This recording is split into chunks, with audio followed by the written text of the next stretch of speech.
Hey guys, Brett Mesmer from Technical Taekwondo. Today I want to talk about training outside of your natural environment. There was a class going on the other day and I just kind of jumped in to help out. I was still wearing my street clothes, basically jeans and a t-shirt, and demonstrating, throwing a couple basic kicks, helping out.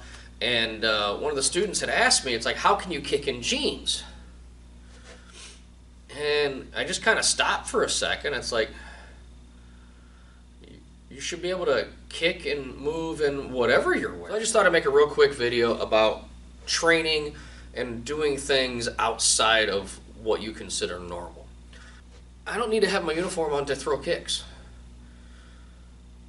I don't always want to train in the same environment. I should be comfortable throwing kicks in my shoes, in boots, whatever my normal footwear is.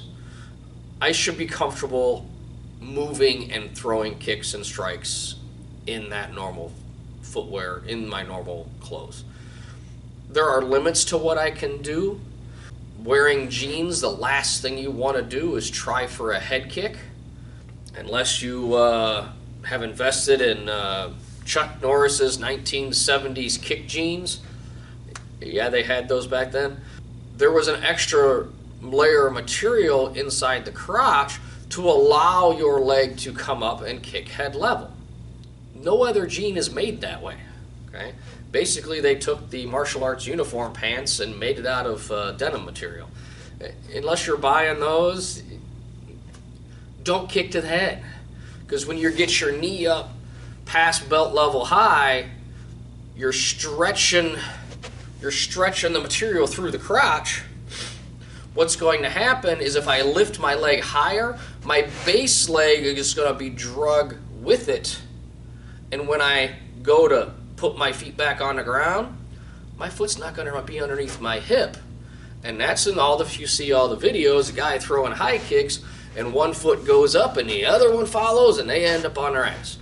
So be aware of the limits on the clothing that you're wearing. So if you're wearing jeans, maybe you only do leg kicks, okay? Or even lower, you do calf kicks, which are particularly nasty, especially if you're doing it wearing shoes. My opinion, the only time you should kick somebody in the head is after you've got them on the ground, but that's a self-defense situation.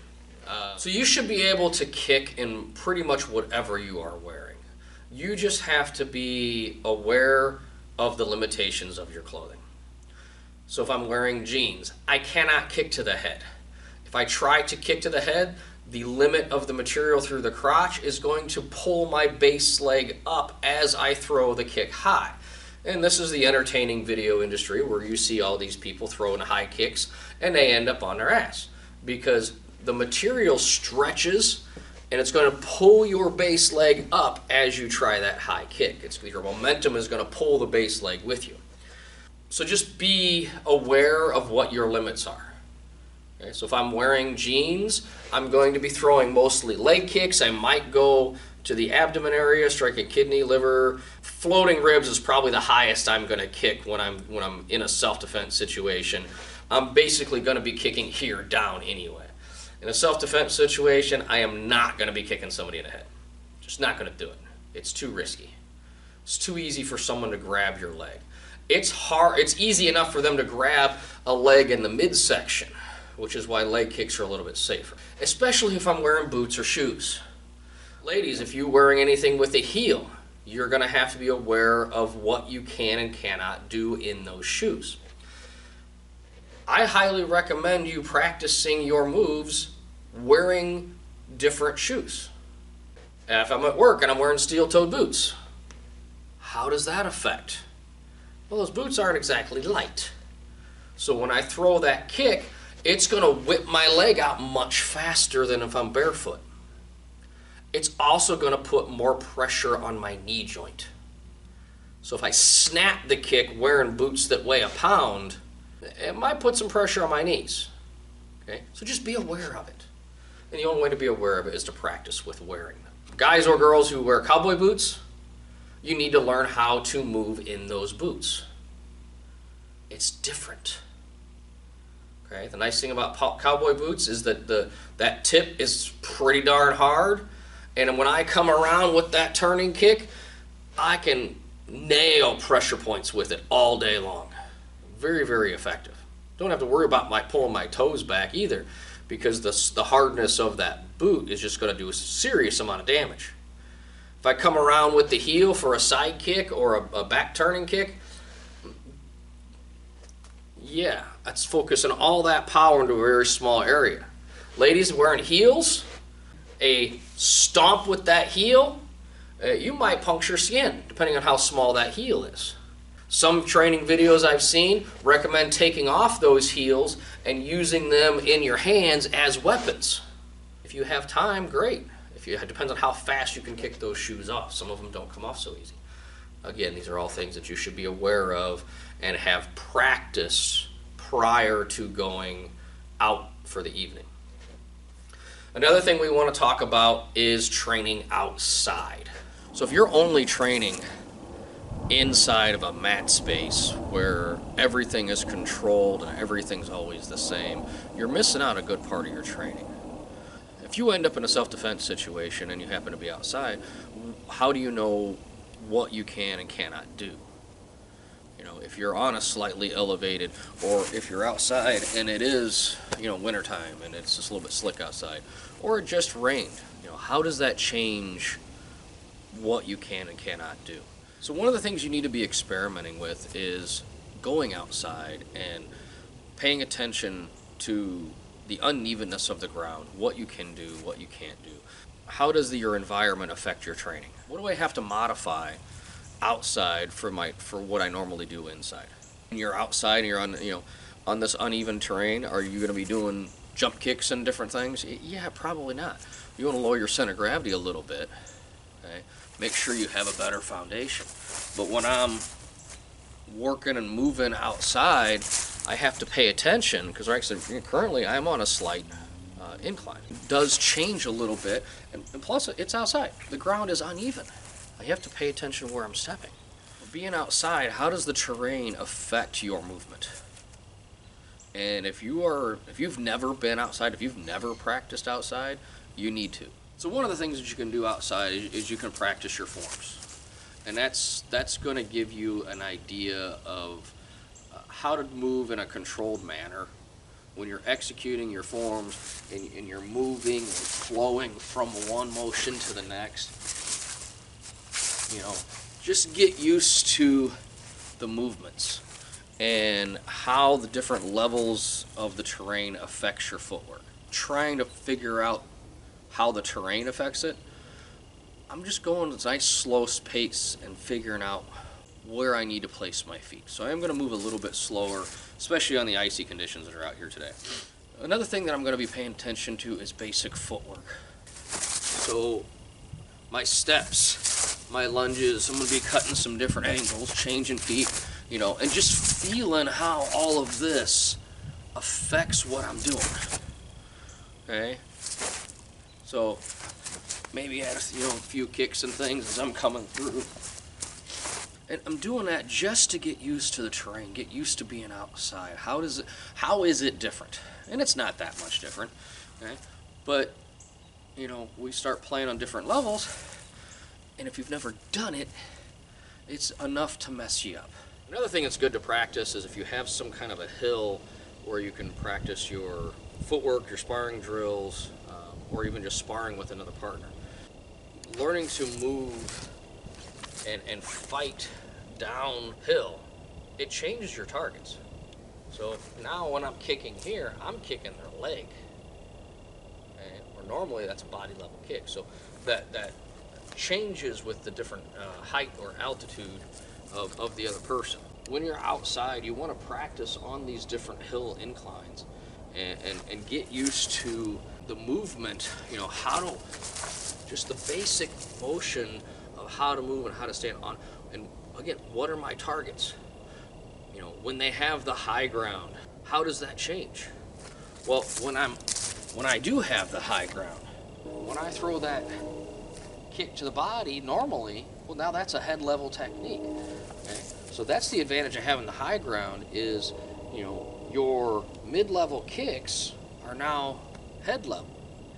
On the defense side, when I'm down here, I don't really have to worry about you kicking my midsection or my legs at all because you're so high up.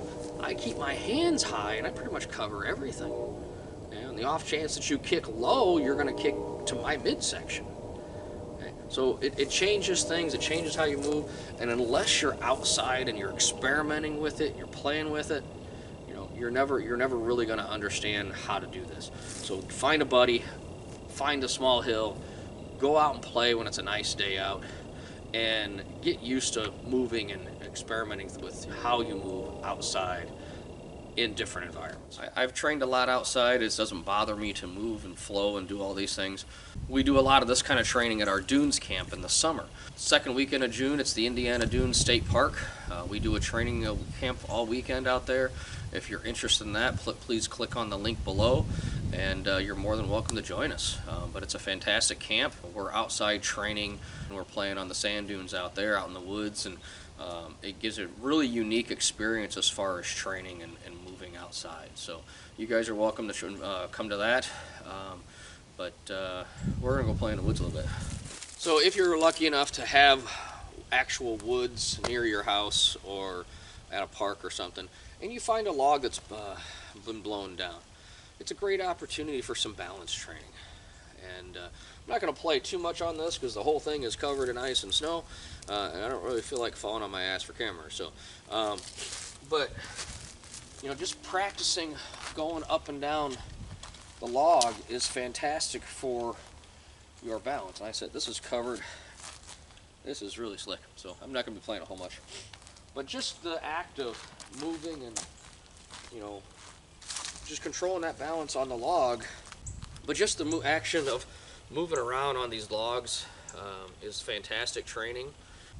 You can practice jumping over these or just doing different exercises on these where I'm going over. Okay. Again, know your limits. I said I'm not going to be doing a lot of jumping on these today, again, because of the ground conditions. But you can use these for all kinds of different training purposes just to get used to the idea of moving outside. And I think it's a big part of your training that a lot of people kind of neglect and kind of forget about. So another thing that training in the woods really helps develop is your instincts. Okay? So if you're running, most people, they're running on a treadmill, they're running on the street, on a sidewalk, somewhere where it's a controlled environment. If you're training and you want to focus on developing instincts and you want to focus on developing different skills, you need to run out in the woods. And I don't mean on a nice wide open trail. You don't want a wide path that's the same as running down the street. You want to go through and cut trails in the woods. So one of the things that the Native American Indians used to do is they would run everywhere. Some Indian tribes, they would actually train kids from a small age. They would take a full mouth of water and they would run all day. And at the end of their journey, they would spit that water out. This taught how to breathe through the nose. They couldn't mouth breathe. It taught them how to breathe correctly, that deep rhythm breathing, and they could run, I think it was like 70 miles in a day. Obviously not as kids, but as they progressed in their training as adults, they could run all day long. In fact, they kind of take the fame of being able to outrun horses, because horses can run faster, but not that long. They can't run all day like that. But one way of training is to run through the woods. Now, what this is going to do is you are going to start to learn to instinctively to pick a path. If you walk it, oh, easy, I can see the path. But if you're actually running, this is going to train you instinctively to put your feet where they're supposed to go, rather than, you don't have time to second guess yourself when you're running. But you're also going to learn to dodge tree limbs and things, because these sticks are coming at your eyes. And, getting a stick in the eye is the least comfortable thing that you could probably do out in the woods. But it's going to instinctively teach you how to move and how to react. Running through the woods, I'm actually going to lower my center of gravity a little bit. And when I walk, I'm going to keep my hips level. Okay? So instead of coming up and then back down, okay, when I step, okay, kind of exaggerated that a little bit, but, you know, or when I step over, I just keep everything level. Earlier I was talking about, you know, jumping and training with these different logs that have fallen down, but we make a game out of it. If we can find a section where there's a handful of trees that have fallen down, we'll play tag on the tree. So if you fall off, you're it. But if you're climbing on a tree and you have time to think about where you put your feet, you have time to think about, you know, okay, where am I going from here? And you can be cautious. Oh, that's a little slick. You know, maybe I take my time and I step down. And all that changes if you have someone chasing you and trying to tag you. Now you have to make these, you know, 1,000 different decisions in an instant. You're training more of your instincts and you're not being as cautious, but you kind of got to develop that level of skill and that level of instinct. Playing these games like that really helps develop those instincts as far as your training goes. But I highly recommend you guys go out and play. I'm sorry, train hard. Adults don't play. Yeah, screw that. If you're not playing, you're not enjoying life. So get out there and play.